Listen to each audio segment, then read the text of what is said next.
Kyle sitting in for Crystal Ball. We're doing a little weekend content here, and we found something pretty interesting. Shocking, actually, to see John Oliver, for once, actually do a segment which wasn't all that bad, not all that cringe, not boomer or resistance in any way, talking about union busting and some of the illegal tactics that companies use. Let's take a listen to his segment.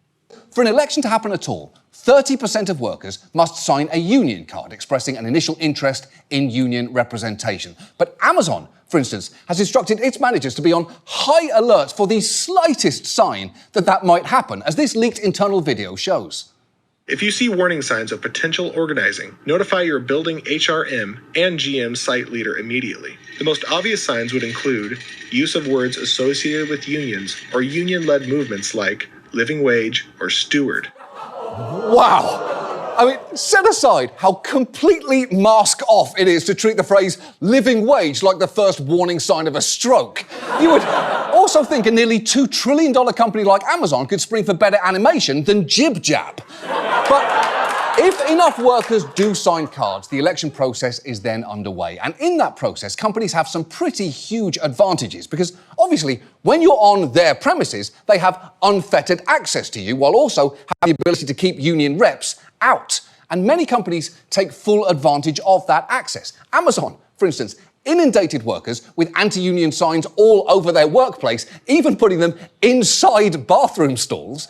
They also use workers' contact info to send multiple anti-union text messages to them per day and held mandatory meetings that seemed designed to spread fear.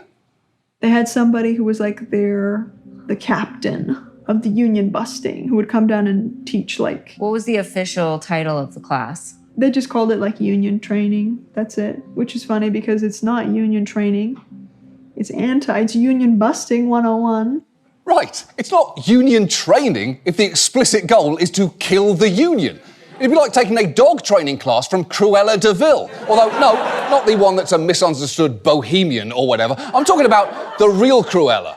Yeah, that one, the original doggicidal bad bitch. Now, these mandatory propaganda sessions are called captive audience meetings, and most Amazon workers at Bessemer were having to attend at least 2 per week, and that is not uncommon.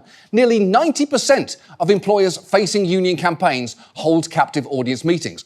Wow, you know, it was a good find. I wish we had found that, honestly. Well, if they're talking about a living wage, it's a dog whistle for a union or anything on a steward. Credit to him, honestly. And our producer, James, made a good point. The reason why this type of stuff is important is how many times are people who watch HBO, the resistance wine moms and all those people, they would never get exposed to any of this. They probably don't even know that a lot of this exists. So I would call it, even though I think he's cringe, a net positive that this was going out to that type of audience. Yeah, I'm with you. I'm generally not a fan of John Oliver, but Right. you know, every now and then he does something that I think is really good, and this is a great example of it here. Yeah, what struck me was the same thing, the living wage line, because you know, in order to be good at propaganda, you have to be subtle. Yeah, that's right. You know, you have to take off the rough edges, smooth it out a little bit. And that's not subtle, that's so heavy-handed. I'll give you a good example of what, you know, good propaganda is. And I think the right generally is fantastic at this stuff, and they have been for decades. But when you talk about taking a hardcore capitalist position, instead of using the word capitalism, which polls so-so, you go with free market. And if you say free market, it's like, well, how can anybody be against this? It's a free market. You know, they did this, obviously, this isn't a point for the right as much as more generally now, but when they named the Patriot Act, it's like, you oppose this? It's the Patriot Act. Right. And then eventually, you know, stuff needed to come out over time for everybody to turn on it, but you need to be more nuanced and clever with how you do it. And the thing that's so great about, you know, union busting being front and center now is it really shines a light on the fact that unions are sort of like one of the only ways to fight back against the overreach of the ruling class. And it just sort of balances out power better. When we had the highest rate of unionization in America during the golden age of economic expansion, the working class did the best it ever did. Yes. There's a direct correlation between how high the unionization rate is and how good everybody does. And a fact I love to come back to is that, did you know that in some Scandinavian countries, they don't even have a minimum wage? But the reason they don't is because they have near universal unionization among the workforce. They don't even need a minimum wage. Right. It's just, everybody gets a wage that's higher than what any theoretical minimum wage would be.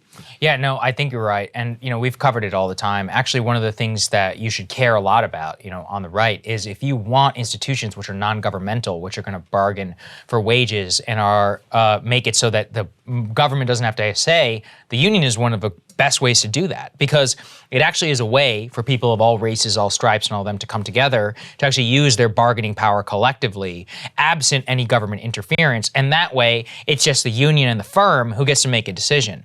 It makes it so that you don't have to step in to try and make a corrective or any of that. It's a point I've tried to make over and over again. And social cohesion-wise, it's one of the most important institutions that we had in modern American life. And you can see that the more that unionization goes down, the less people are hanging out in union halls or, participating in those things, and they're spending a lot more social isolation, becoming more beholden to the corporation. So once again, props to Oliver for actually covering this. I was actually impressed by the segment. Good job, man. We'll see you guys later. Hey guys, thanks so much for watching. That's right. Just as a reminder, you can become a premium subscriber today. Watch the full show completely uncut, our reactions to each other's monologues. You get to listen to it. You get to ask us questions, all that good stuff. Link is right there in the description or at breakingpoints.com. Best of all, great way to say screw you to the mainstream media.